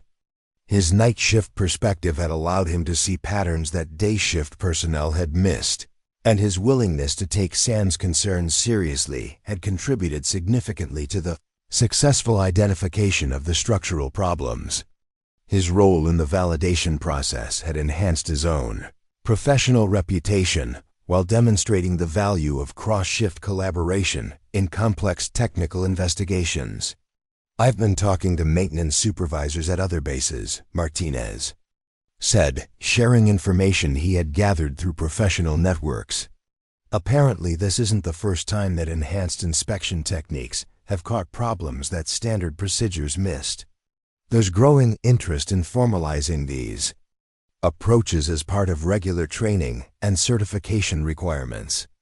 His report suggested that Sam's methods were part of a broader evolution in aircraft maintenance philosophy rather than isolated individual initiative. The transformation in how Sam was perceived by her colleagues was evident in ways both subtle and obvious. Technicians who had previously avoided asking for her assistance now sought her input on complex problems, recognizing that her analytical approach could reveal solutions that others might miss. The jokes about her perfectionism had disappeared entirely, replaced by professional respect for expertise that had proven its value in the most dramatic way possible. Captain Stone, the pilot whose life had potentially been saved by Sam's analysis, appeared in the hangar during the afternoon inspection period. His presence was unusual, as aircrew rarely visited maintenance areas except for required briefings, but his purpose was clearly to acknowledge the technical expertise that had prevented what could have been a fatal flight. His interaction with Sam would be observed by everyone in the hangar, carrying symbolic weight that extended beyond personal gratitude. "Sergeant Reeves," Stone said, his voice carrying the formal respect that military protocol required, but also genuine appreciation for her professional competence. "I wanted to thank you personally for the analysis that led to our mission abort." The structural engineering team confirmed that we were approximately 8 minutes away from critical crack propagation when we began our return to base. "Your persistence quite literally saved my life." The acknowledgement from an experienced pilot carried enormous weight within the maintenance organization, where the ultimate measure of technical competence was the safety and success of flight operations. Stone's public recognition of Sam's contribution transformed her from a technician whose methods were questioned to an expert, whose judgment was trusted by the aircrew who depended on her work. The validation was complete and undeniable. Colonel Blake's appearance in the hangar later that afternoon represented the highest level of command recognition for Sam's technical achievement. His presence drew the attention of every person in the maintenance bay, creating an informal ceremony that acknowledged not just individual excellence, but the importance of thorough technical analysis in preventing catastrophic failures. His words would be remembered and repeated throughout the squadron, establishing precedents for how technical concerns would be evaluated in future situations. The incident with Bomber 82-1071 represents exactly the kind of professional competence that defines excellence in aircraft maintenance, Blake announced to the assembled personnel. Sergeant Reeves' analytical approach identified problems that could have led to loss of aircraft and aircrew, demonstrating that thorough technical investigation serves critical safety functions that extend far beyond routine compliance with minimum standards. His recognition carried implications for how maintenance operations would be conducted in the future, suggesting that Sam's enhanced methodology would become part of standard operating procedures rather than exceptional individual initiative.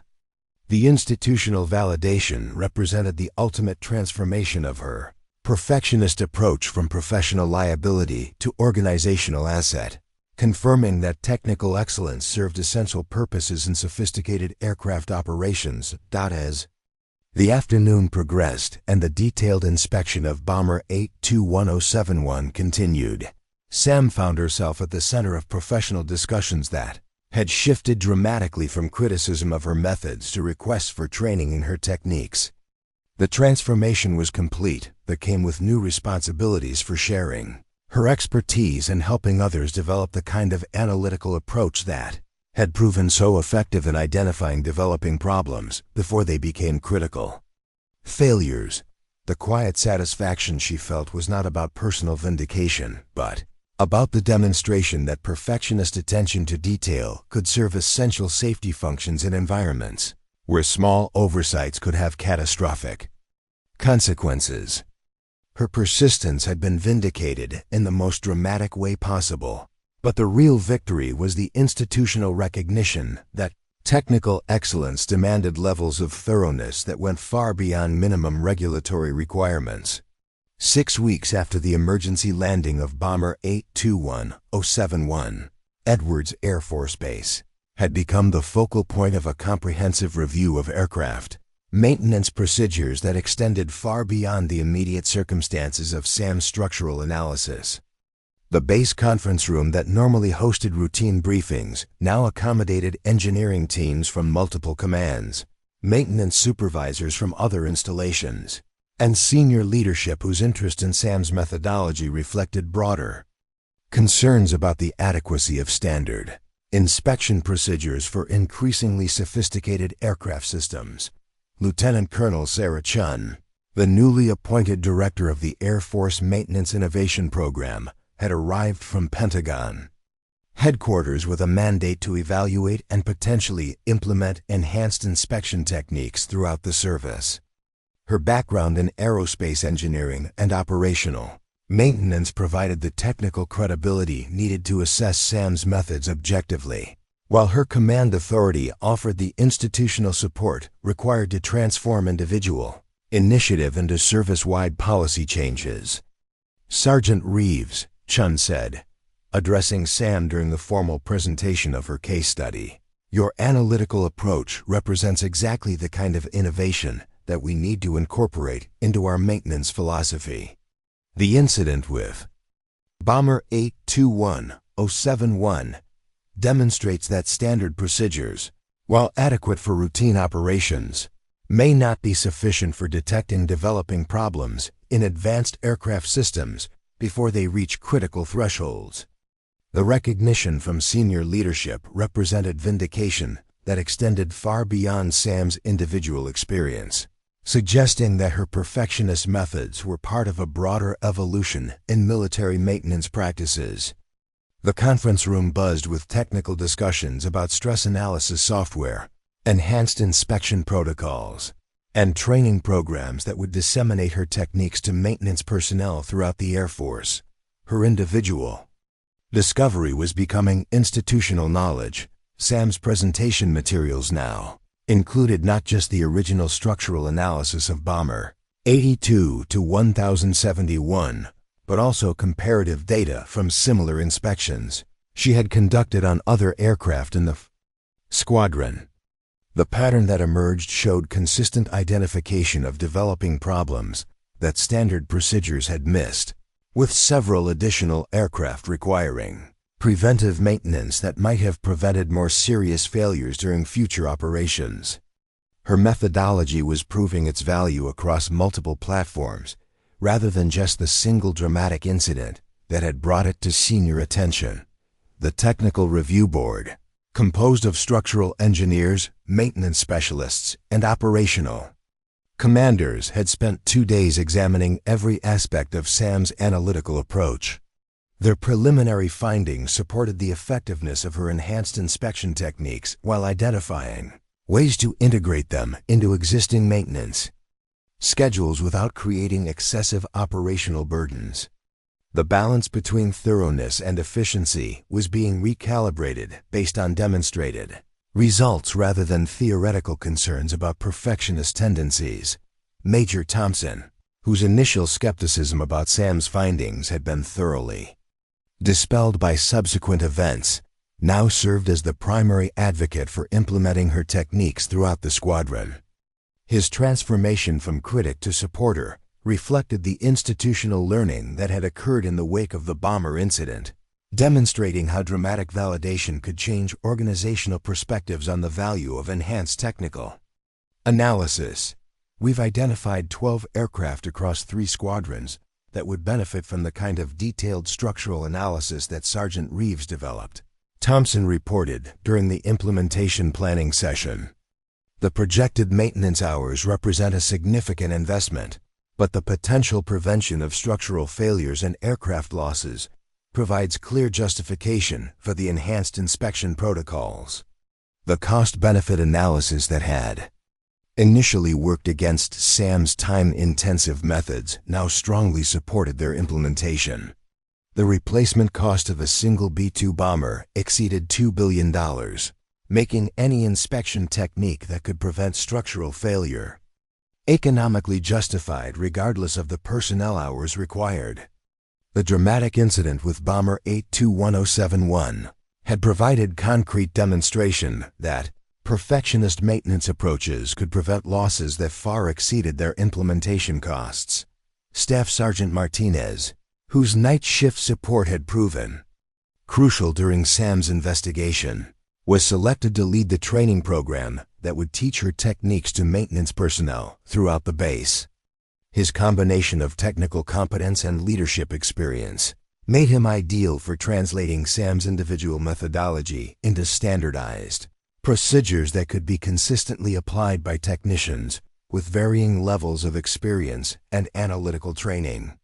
The key is teaching people to see patterns that exist outside the parameters of standard checklists, Martinez explained during the instructor development session.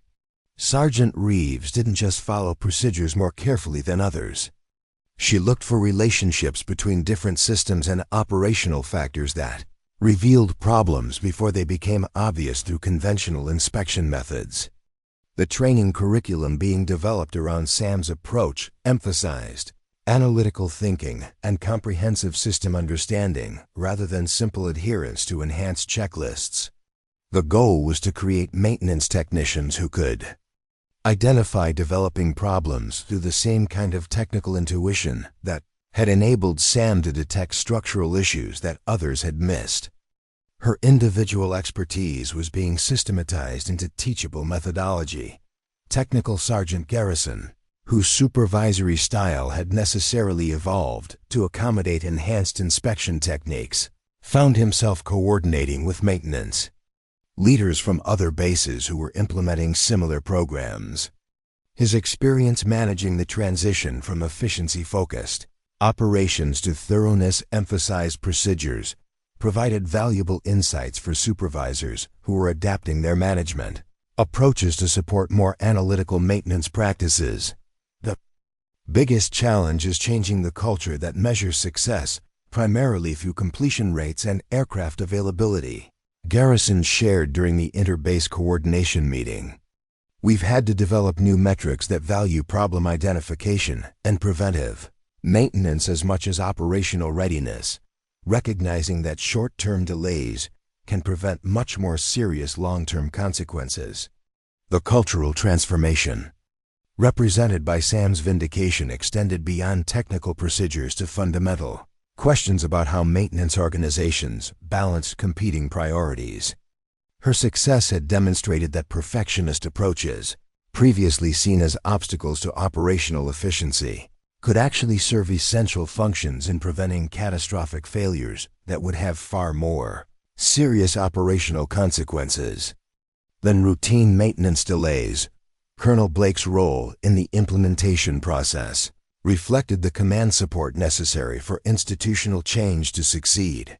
Despite resistance from personnel who preferred established procedures, his willingness to modify squadron operations based on Sam's individual innovation had provided the leadership example that enabled broader acceptance of enhanced maintenance techniques throughout the organization.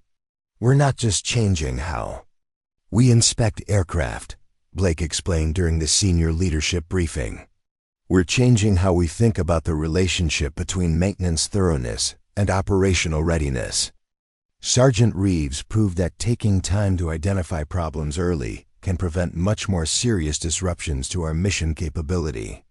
The Air Force-wide implementation of SAM's enhanced inspection protocols was scheduled to begin within 6 months, with Edwards Air Force Base serving as the pilot program for training and procedure development.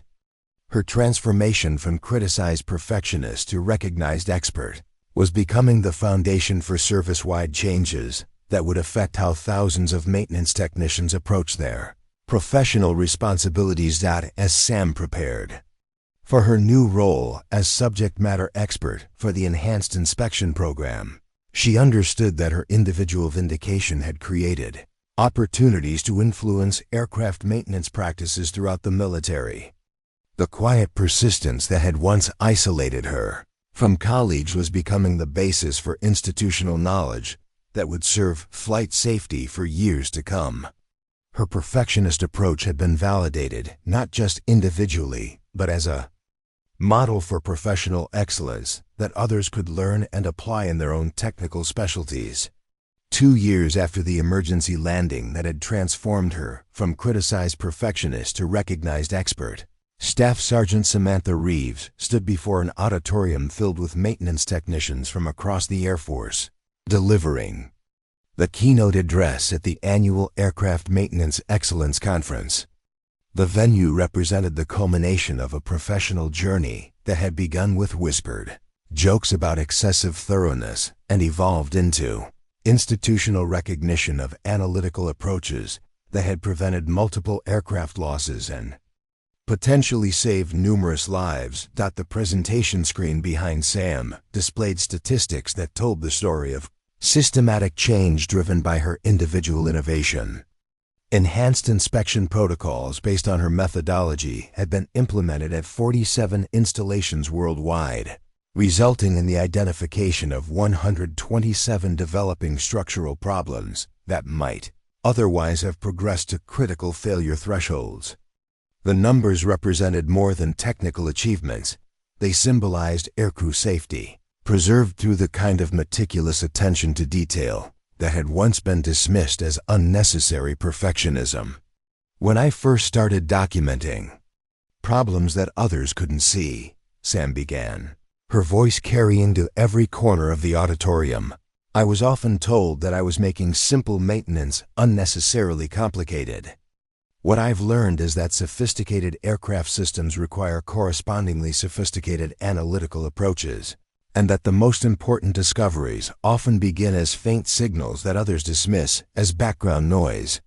The audience included many technicians who had experienced their own struggles with institutional resistance to enhanced maintenance practices, personnel who understood the professional courage required to persist with technical concerns despite administrative pressure, and collegial skepticism.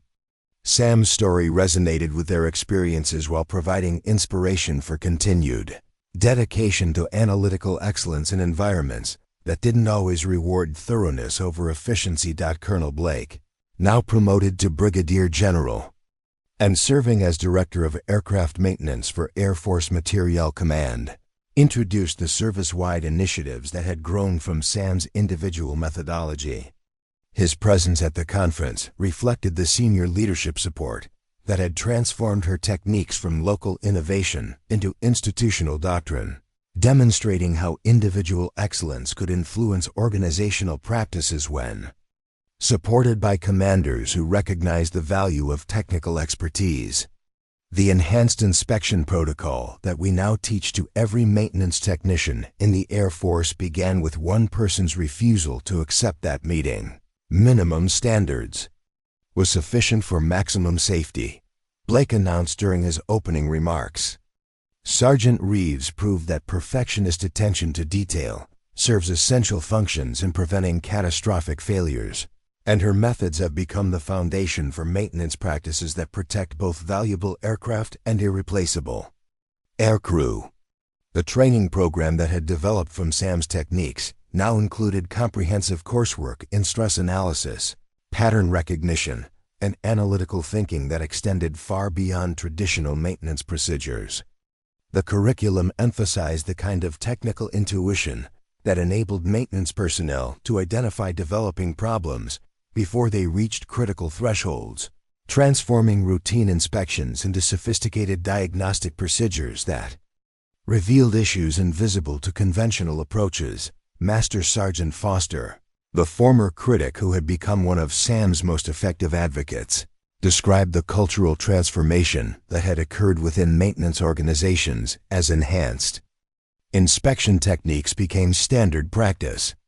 His personal evolution from skeptic to supporter reflected the broader institutional learning that had taken place as the value of perfectionist approaches became undeniable through demonstrated results.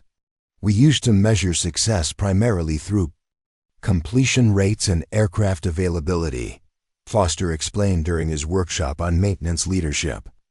Now we understand that identifying problems early serves operational readiness better than ignoring developing issues until they become mission-threatening failures. Sergeant Reeves taught us that taking time to find problems prevents much more serious operational consequences. The conference included case studies from multiple installations where Sam's enhanced inspection techniques had identified critical problems that standard procedures had missed. Each presentation detailed specific technical discoveries that had prevented aircraft losses, providing concrete evidence of the methodology's effectiveness across different aircraft types and operational environments. The accumulated documentation demonstrated that her approach represented systematic improvement rather than isolated individual achievement. Technical Sergeant Martinez, now serving as Chief of Maintenance Training at the Air Force Academy, described how Sam's analytical approach was being incorporated into the curriculum for future maintenance officers. The institutionalization of her techniques at the academy level ensured that enhanced inspection methodology would influence military maintenance practices for decades to come, creating generations of officers who understood the value of perfectionist attention to detail in sophisticated technical environments. We're teaching cadets to think analytically about maintenance problems rather than just following prescribed procedures, Martinez explained during his presentation on educational innovation. The goal is to develop maintenance leaders who can identify patterns and relationships that reveal developing problems before they become obvious through conventional inspection methods. The international interest in Sam's methodology had led to exchanges with allied air forces seeking to improve their own maintenance practices. Representatives from NATO countries attended the conference to learn about enhanced inspection techniques that could be adapted to their aircraft and operational requirements. The global application of her approaches represented recognition that perfectionist maintenance practices served universal safety functions, regardless of national or organizational boundaries. Sam's closing remarks at the conference emphasized the broader lesson that her experience provided about the value of individual persistence in challenging institutional assumptions. Her journey from dismissed perfectionist to recognized expert demonstrated that technical excellence could overcome administrative resistance when supported by comprehensive analysis and unwavering professional commitment to safety over convenience. The most important thing I've learned, Sam concluded, is that being right about technical issues isn't enough. You have to be able to document your concerns thoroughly and present them in ways that others can understand and accept. But when you know that safety is at stake, persistence and professional competence can eventually overcome any amount of skepticism or bureaucratic resistance. The standing ovation that followed her presentation reflected not just personal recognition but acknowledgement of the principle that individual excellence could drive institutional change when combined with the courage to challenge established practices. Sam's transformation from criticized technician to recognized expert had become a model for how technical professionals could influence organizational practices through demonstrated competence rather than administrative authority. As the conference concluded and attendees returned to their installations with enhanced training and renewed commitment to analytical maintenance practices, Sam's legacy continued to expand through the daily work of thousands of technicians who applied her techniques to protect aircraft and aircrew worldwide. Her story had become part of Air Force institutional knowledge, a reminder that perfectionist attention to detail served essential functions in environments where small oversights could have catastrophic consequences. The quiet persistence that had once made her invisible had become the foundation for visibility that influenced military maintenance practices around the world, proving that sometimes the most important victories were won not through dramatic confrontation, but through the patient accumulation of expertise that eventually became impossible to ignore. Her perfectionist approach had been vindicated not just individually, but as a model for professional excellence that would protect lives and preserve valuable assets for generations to come. Up next, you've got two more standout stories right on your screen. If this one hit the mark, you won't want to pass these up. Just click and check them out. And don't forget to subscribe and turn on the notification bell so you don't miss any upload from us.